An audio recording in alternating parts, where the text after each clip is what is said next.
I sent her $73,000, every cent I had saved for my own future.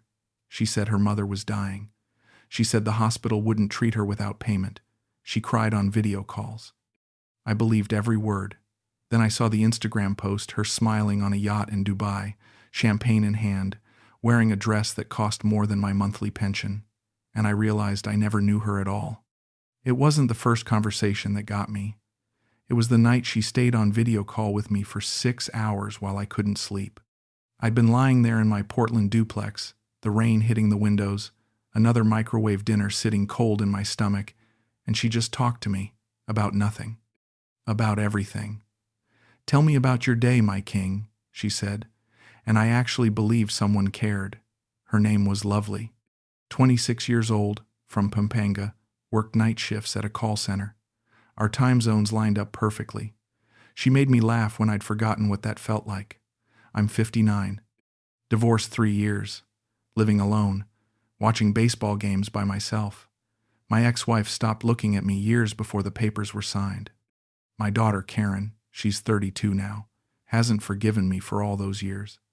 I chose work over her childhood. I was lonely in a way that made my chest hurt. Lovely didn't judge any of that. She'd send me videos of her cooking, tell me about wanting a simple life with someone who'd appreciate her. "You're so handsome, Wesley," she'd say. And God help me, I believed her. I knew she was younger. I knew she was beautiful. But I told myself age didn't matter when the connection was real. We had inside jokes, pet names. She called me her king. I called her my sunshine. 6 months of messages that made me feel like maybe I wasn't invisible after all. 3 months in, we started planning my trip to the Philippines. I bought plane tickets, researched hotels in Pampanga, downloaded a Tagalog learning app, and practiced phrases in my car. She was excited. "I want you to meet my family, especially my mama," she said. "In our culture, family is everything. An older man like you, Wesley, they will respect you so much." I pictured it constantly sitting at a table with her relatives, being welcomed, being valued, being part of something warm. My marriage had been cold for 15 years before it officially ended. This felt different. This felt like a future I could actually want. I'd started sending her money by then, small amounts. 200 here when her phone bill was overdue, 150 there when her laptop broke and she needed it for work. It felt natural. She never demanded anything. She'd mention a problem, then quickly add, "It's okay, I'll figure it out." And I'd offer because I wanted to, because it felt good to be her hero. She'd send voice messages thanking me, sometimes crying with gratitude. "You're so good to me, Wesley. I don't deserve you." That validation, it filled something in me I didn't know was empty. Then I met Tita Mercy on a video call. Lovely's aunt, the woman who'd helped raise her. She was in her 50s, warm smile, kind eyes. "Kuya Wesley," she called me older brother in Tagalog, and I felt welcomed into the family before I'd even set foot in the country. "You are blessing to our Lovely," she said, her accent thick but genuine. "She is good girl. She deserve good man." I felt like I was building something real. Partnership. Appreciation. The things my ex-wife never gave me. But there were small things I noticed and ignored. Lovely mentioned an ex-boyfriend once, said he was crazy and controlling, but wouldn't explain further. When I asked where exactly she lived, she stayed vague. "It's a small place, you wouldn't know it," she'd say. I suggested video calling her at home, and she'd tell me, "Internet is bad there. It's better at Tita's house." I told myself these were cultural differences. I told myself I was overthinking. I wanted to believe so badly that I made excuses feel like logic. 2 weeks before my flight, my phone rang at 3 a.m, Portland time. I answered, half asleep, and heard Lovely sobbing so hard I could barely understand her. Wesley, my mama, she collapsed. She's in the hospital. They say she needs surgery. Wesley, I don't know what to do." My heart was pounding. I sat up, turned on the light, tried to calm her down. Okay, slow down, tell me what happened." She was cooking dinner, and she just fell. We called ambulance. They took her to hospital, but Wesley, they said, We need to pay before they do surgery. We don't have insurance. They said $8,000 or they won't do it. Wesley, my mama might die. She was hysterical, gasping for air between words. I'd never heard anyone sound that terrified. How much do you need? I asked. $8,000, she whispered. But Wesley, I can't ask you that. It's too much. I'm so sorry. We'll figure something out. No, I said. I'm sending it. Right now. Tell me where to send it, she cried harder. You're saving her life, Wesley. I'll never forget this. Never. I walked into my bank that morning with shaking hands. The teller asked if everything was okay, and I nodded. Couldn't even speak. $8,000. It was a big chunk of my savings, but I kept telling myself, this is what you do for family. This is what love looks like. She'd sent me photos from the hospital, blurry images, an older woman in a bed with tubes and machines around her. I believed every pixel.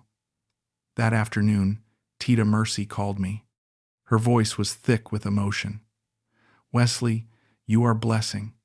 My sister is stable now because of you. God will bless you for this. Then Lovely's brother Ben messaged me on Facebook. Short message. Thank you for helping our mother. You are a good man. I felt like a hero. I'd never felt this needed, this important, this essential to someone's survival. 3 days later, Lovely called again. Voice shaky. Wesley, the doctors say she needs more medication, special monitoring. It's $3,000 more. I'm so sorry. I sent it. 2 days after that, another call. They have to keep her longer, extended hospital stay. It's $2,500. I sent it. Each time she apologized. Each time she cried. Each time she promised she'd pay me back someday. Each time I told her not to worry about it. I was $13,500 in now, but I kept thinking it's temporary. It's a crisis. This is what you do when you love someone. Then Karen called. My daughter. We hadn't spoken in months. Dad, Aunt Linda told me you're sending money to someone overseas. A lot of money. I'm worried about you. I felt my jaw tighten. Karen, this isn't your business. Dad, please. I'm just trying to help. I've been reading about these scams and it's not a scam, Karen. Her mother is in the hospital. She needed help. I helped. Have you met her? In person?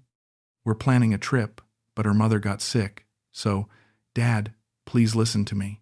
This sounds exactly like, you don't know her, I said, my voice getting louder. You don't know anything about my life. You stopped caring about my life years ago. That's not fair, isn't it? Where were you after the divorce? Where were you when I was alone in that house for a year? Now you care? She went quiet. Then she said, Dad, I think you're being scammed. I hung up. I sat there shaking with anger, feeling betrayed, feeling more isolated than ever. Everyone thought I was stupid. Everyone thought I couldn't make my own decisions. That just made me more determined to prove them wrong. My trip got postponed. Lovely was crying when she told me, Wesley, I can't leave my mama's side. Please understand. I want to see you so much, but I can't leave her right now. Of course. I said immediately. Family comes first. We'll reschedule when she's better. I was disappointed, but I couldn't let her know that. I didn't want to seem selfish when her family was suffering. Then the requests started coming from multiple directions. Tita Mercy messaged me directly. Kuya Wesley, we need fix house before mama come home. Roof is leaking. Bathroom need repair. $4,200. I hate to ask, but mama cannot come home to broken house. I sent it. Kuya Ben messaged. Wesley, insurance not cover all medicine. We owe hospital $3,800. Can you help? I sent it. Lovely needed $2,000 for her own bills since she'd taken unpaid leave from work. I sent it. I was checking my bank account every hour now, watching the numbers drop, feeling my stomach turn every time I logged in. $23,500. Gone. My retirement savings were taking a serious hit. But every time doubt started creeping in, Lovely would send me a video. Her mother, awake now, smiling weakly at the camera. Wesley, my angel, thank you, the old woman would say in broken English. How could I doubt that? How could I question a sick woman thanking me for saving her life? Marcus came by one Saturday with beer and pizza. We used to watch Trailblazers games together before the divorce, before I sort of disappeared from everyone's life. "How you doing, brother?" he asked, settling into my couch. "Good. Yeah, good." We watched the game for a while. Then he said, casual, "So, how's that girl? The one from the Philippines?" "She's good. Her mom's been sick, but she's recovering." "Yeah? That's rough. You helping them out?" "A little. Medical bills and stuff." "How much is a little?" I hesitated. "Few thousand." Marcus was quiet for a minute.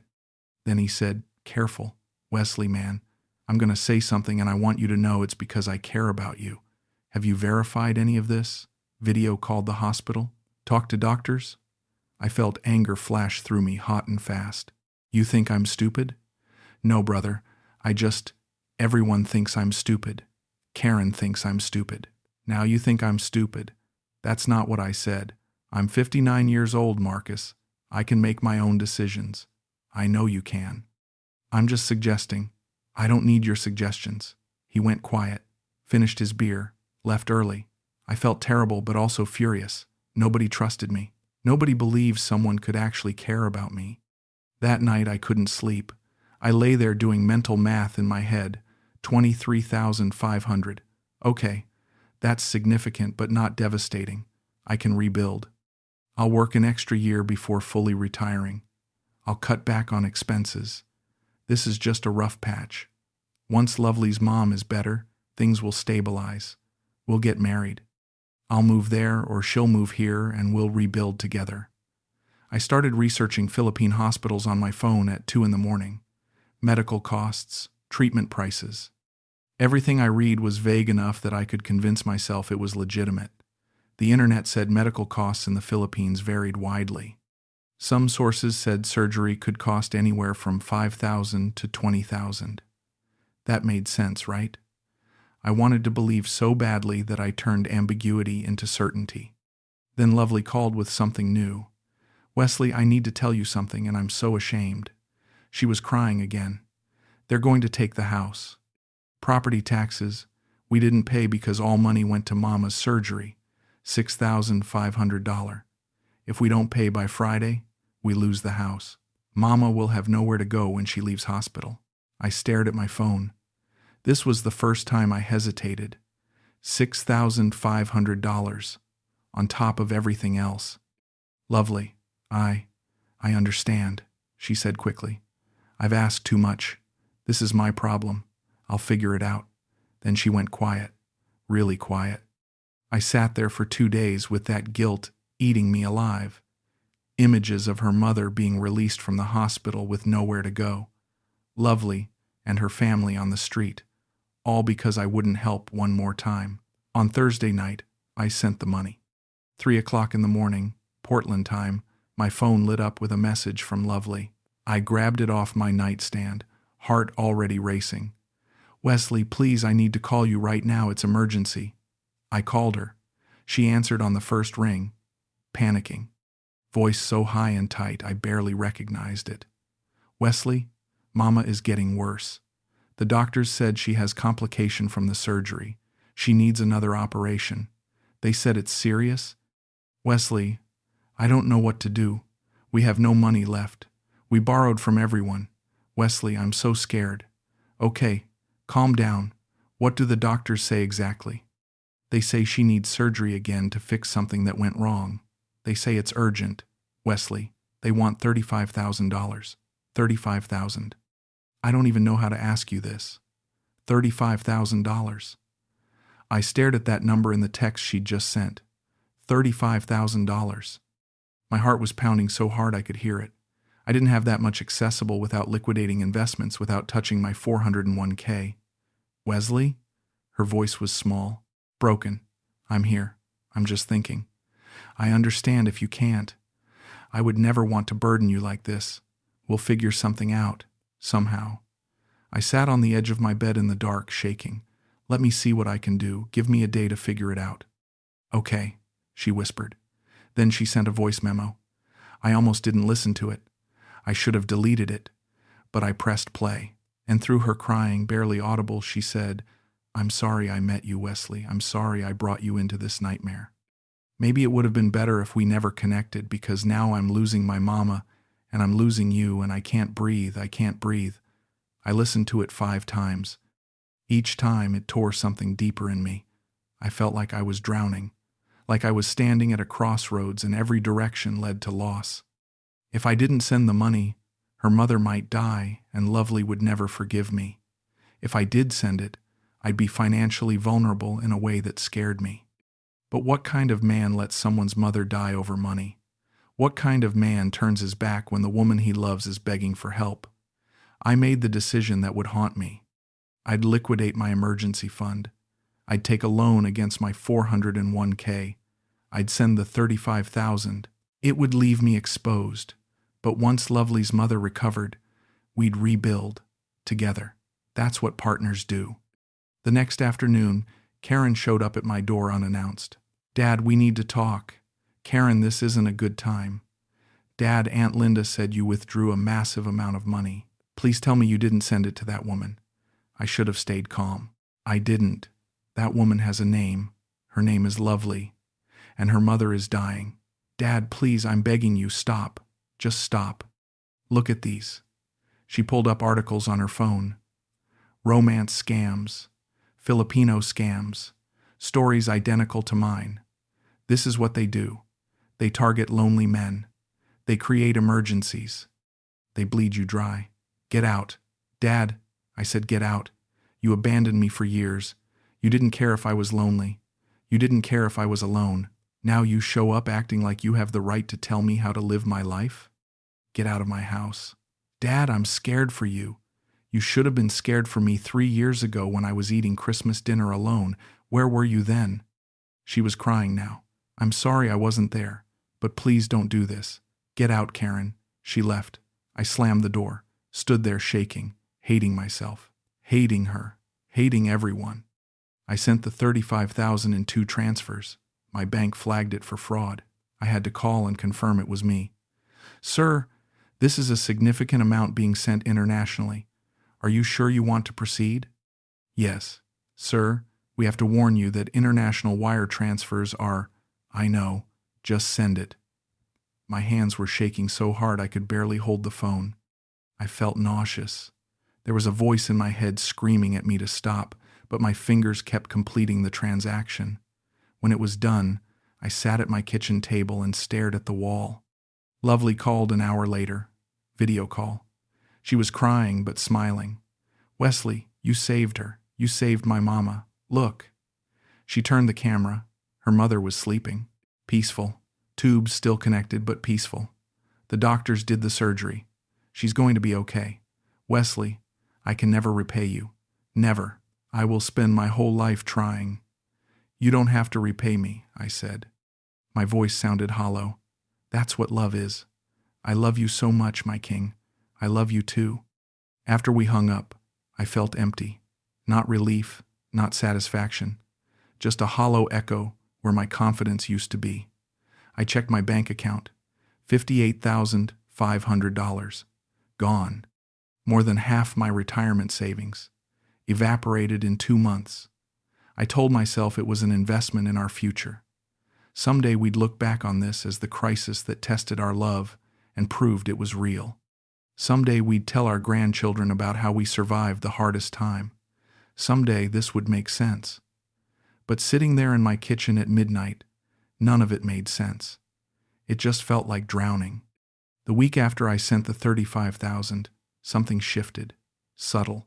Almost imperceptible. Lovely was still texting me good morning, still sending heart emojis, but she was less available for calls. I'm so tired, Wesley. I just need to sleep. I understand, of course, rest. But then I'd see her active on WhatsApp at times. She said she was sleeping. I told myself she probably just woke up, checked her phone, went back to sleep. Normal. Then she posted a photo on her Instagram, just a casual selfie at a coffee shop, full makeup, smiling. The timestamp said 2 p.m. Manila time, which should have been her mother's physical therapy appointment. I messaged her. Hey, I thought you were at the hospital? 3 hours later. Oh, that picture? My cousin posted it from last week. I barely leave the hospital. That made sense. Cousins borrow photos. Normal. Marcus showed up at my door unannounced. No beer this time. Just serious face. Wesley, I need to talk to you. Marcus, I'm not. I talked to my buddy Steve. He married a Filipina. Great woman. Been married 15 years. But he told me about the scams. He knows people who've been through this. Wesley, man. I think you're being used. Get out. Brother, listen. I'm not your brother. Brothers don't accuse each other of being stupid. I'm not saying you're stupid. I'm saying you're being manipulated. There's a difference. These scammers are professionals. They're good at what they do. It's not about intelligence. You don't know her. You're right, I don't. But I know you. And I love you. And I'm watching you destroy yourself financially for someone you've never met in person. That scares me. I felt rage like I'd never experienced. Hot. Consuming. You're jealous. You can't believe someone would actually want me. That's not. You and Karen and everyone else, you all think I'm pathetic. Old man, desperate, falls for a pretty girl. That's what you think. Wesley, get the fuck out of my house. He looked at me for a long moment. Then he said quietly, doors open when you're ready to face reality. He left. I punched the wall. First time in my life I'd ever done that. My knuckles bled. I didn't care. I started checking Lovely's social media constantly, obsessively. Her WhatsApp status, her Instagram activity, her Facebook. I'd compare timestamps on her posts with what she told me she was doing. Small inconsistencies kept appearing. She said she was at the hospital during times her WhatsApp showed her active and posting stories. She mentioned going to a restaurant with her cousins the same day she told me she hadn't left her mother's side in a week. Each time I found something, I'd create an explanation. Time zones. She meant yesterday. She meant her cousin went.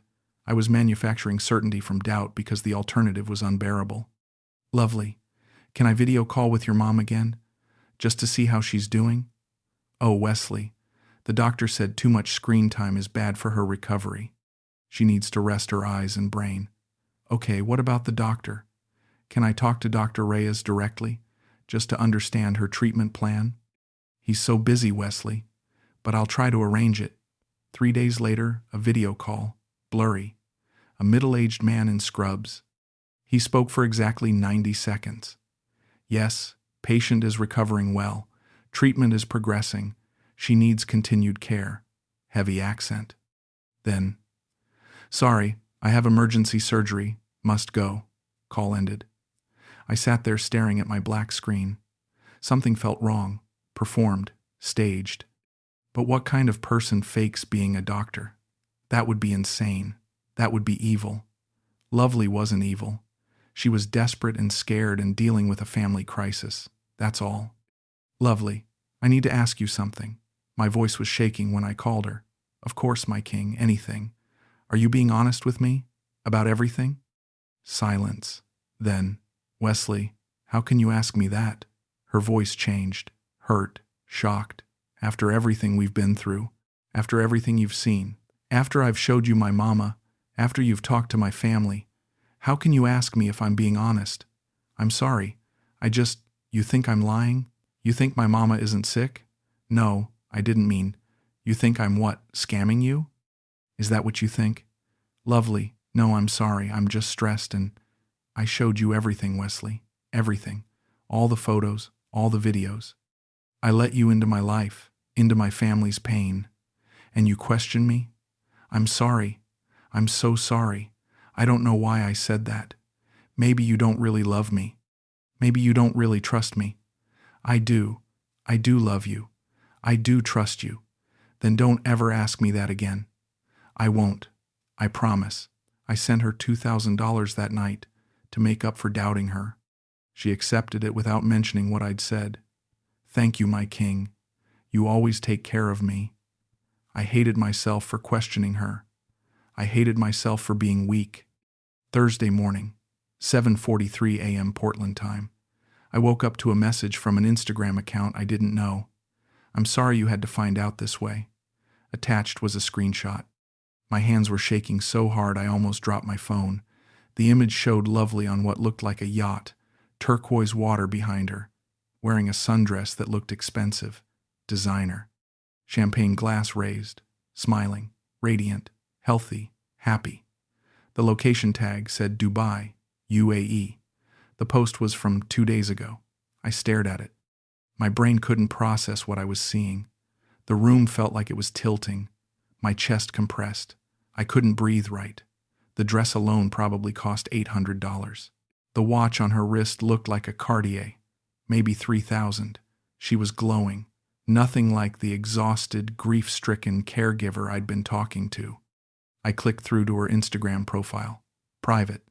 But this person, whoever sent me the screenshot, had access to more. They sent me 5 more images. Dubai Marina, Burj Khalifa at night, luxury shopping bags, Gucci, Prada, and in several photos there was a man, Filipino, around 30, handsome, designer clothes, his arm around her waist. One caption read, "Living our best life with my love," with a heart emoji. Blessed, Dubai life. I tried to rationalize it. Maybe these were old photos she'd saved and was posting now. Maybe the guy was her brother, even though Kuya Ben looked nothing like this man. Maybe she was in Dubai for medical reasons, bringing her mother to better treatment and just posting happy content to cope with the stress. But the timestamps were current. The Instagram stories showed real-time content. Breakfast yesterday, beach club this morning, mimosa Sundays with a tagged location, posted 4 hours ago. I video called her. Straight to voicemail. I messaged her, "Lovely, I need to talk to you right now." No response. Delivered, not read. I called again. Voicemail. Again. Voicemail. Again. Again. Again. 12 times. On the 13th call, she picked up. She looked annoyed. I could hear background noise, music, people talking. Glasses clinking. "Wesley, I'm busy right now." "Where are you?" "At my aunt's house." "Why?" "Lovely. Someone sent me screenshots of your Instagram. You're in Dubai, on a yacht, with a man." Long pause. Her face didn't change. No shock, no panic, no shame. Just a slow realization that she'd been caught. Then her entire demeanor shifted.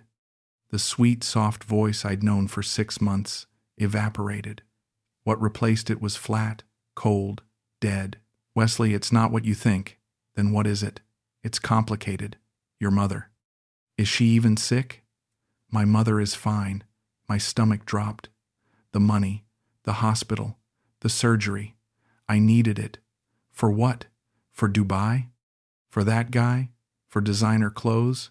You don't understand. Then make me understand. Help me understand how you could do this. How you could lie about your mother dying. I never said she was dying. You said she needed emergency surgery or she'd die. I said she might die.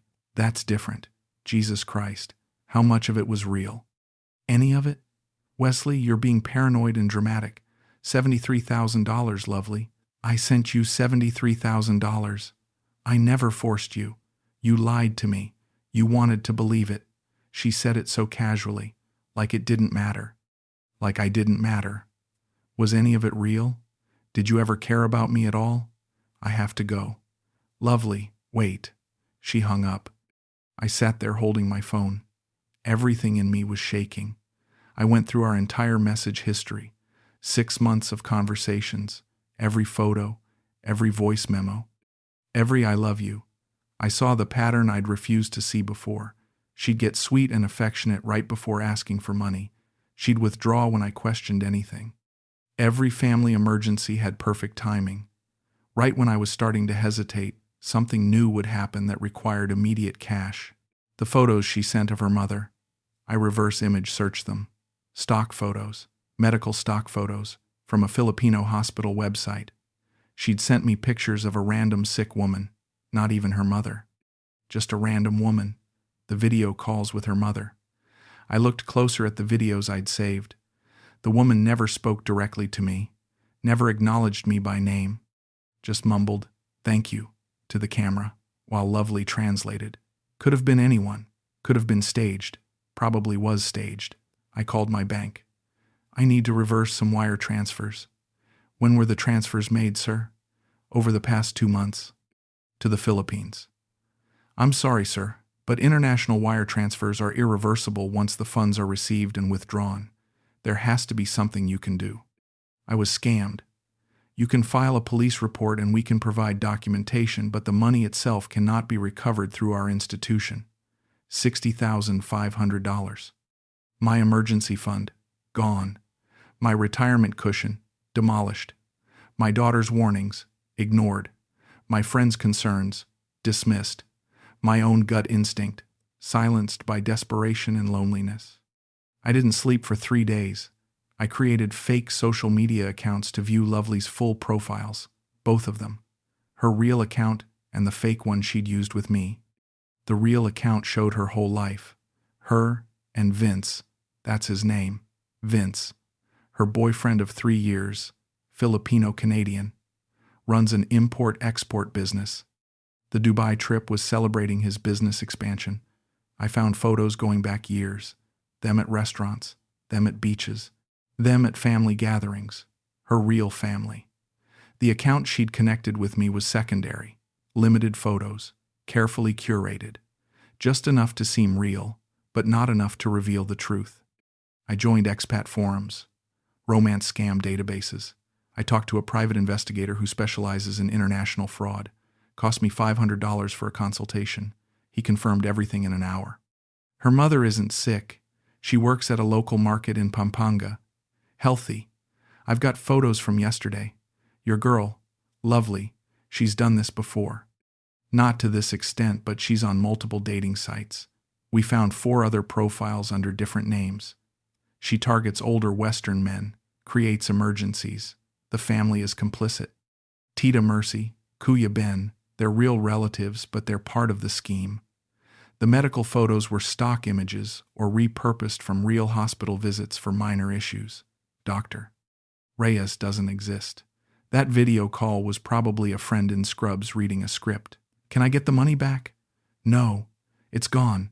Spent or transferred in untraceable ways. You could report her to Philippine authorities, but prosecution is nearly impossible without being there in person, and even then, the money's gone. Any legal action would cost you more than you'd recover. I paid him, thanked him, hung up, sat in my kitchen, and felt rage finally come. Not explosive, cold, consuming.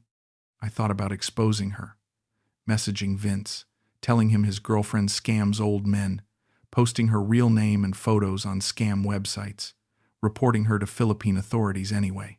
But what would it accomplish? The money was gone. She'd just delete everything and start over with a new name. Maybe she already had. Maybe I wasn't even her only current victim. Maybe she had 3 other Wesleys sending her money right now while she sipped champagne in Dubai. I sent her one final message. I know everything. I know about Vince.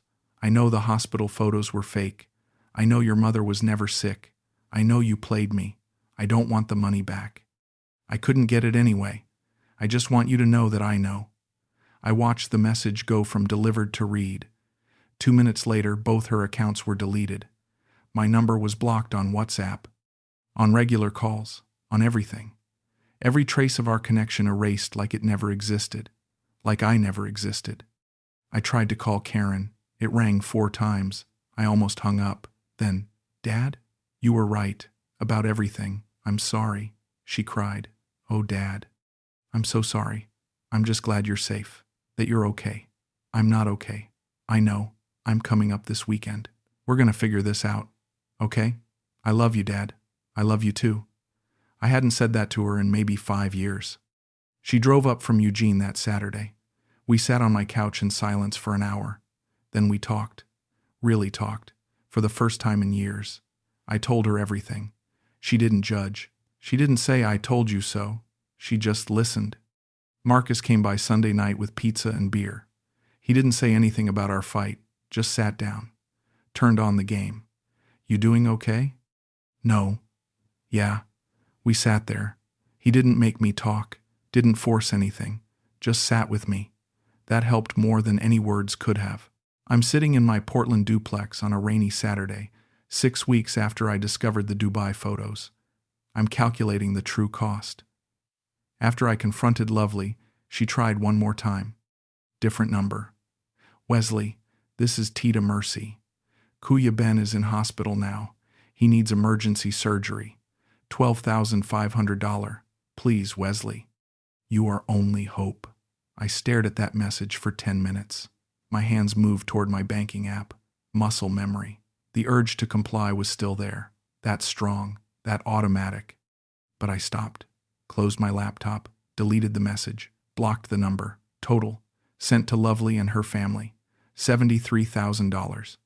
What did it buy me? A fantasy where someone wanted me. Temporary escape from loneliness. The feeling of being a hero.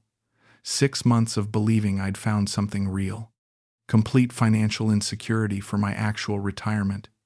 A relationship with my daughter that's now in recovery. A friendship with Marcus I nearly destroyed. A lesson I'll never forget. And shame. Not just of losing money, but of losing myself. Of abandoning my own judgment. Of choosing a beautiful lie over harsh truth. Of becoming so desperate for connection that I ignored every warning, every red flag, every voice that tried to help me. But I'm learning things too. I started seeing a therapist who specializes in fraud recovery. Her name is Dr. Chen. She's helping me understand the psychology of romance scams. How they exploit universal human needs for love and significance. How they use intermittent reinforcement to create addiction. How victims aren't stupid but vulnerable. Wesley, she said during our third session, smart people fall for this all the time. Intelligence doesn't protect you from loneliness. It doesn't protect you from wanting to be loved. That helped. A little. Karen invited me to dinner last week. Met her partner for the first time. His name is David. Nice guy. Software engineer. They're talking about getting married. The dinner was awkward but real. She told me she understands now how lonely I was. How much I wanted to believe I could start over. How human that is. I joined a support group for romance scam victims. Thursday nights at a community center in Beaverton, mostly men my age, some older, some younger, all of us carrying the same confusion and shame. One guy sent $80,000 to a woman in Ukraine. Another guy married a woman from Brazil who disappeared 3 months after getting her green card. Another sent $45,000 to someone in Thailand. We sit in a circle and share our stories. Nobody judges. We're all too tired for judgment. We just listen. I realized I'm not uniquely foolish. The scam worked because it was designed to work.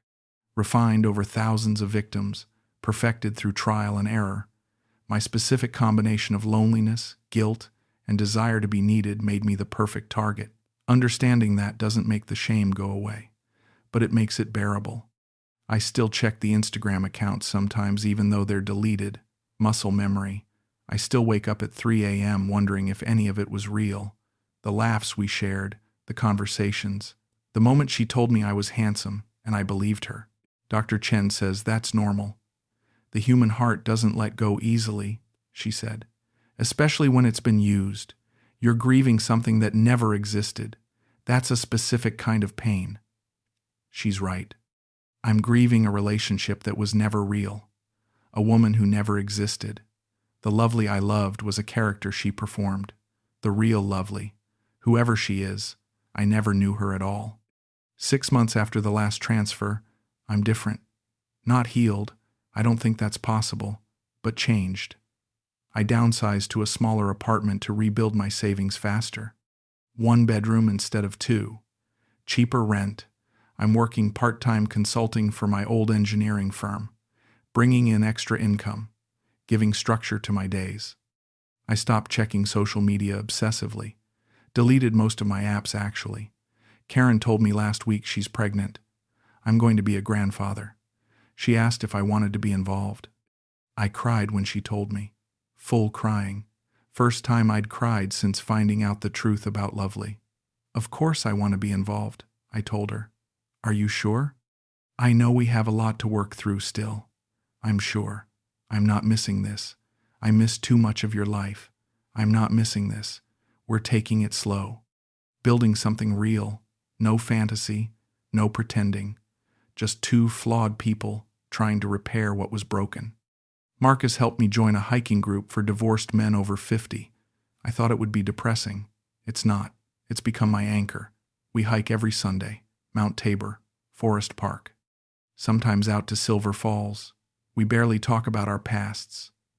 Just move forward together through the woods. One guy lost 40,000 to a woman in Ukraine.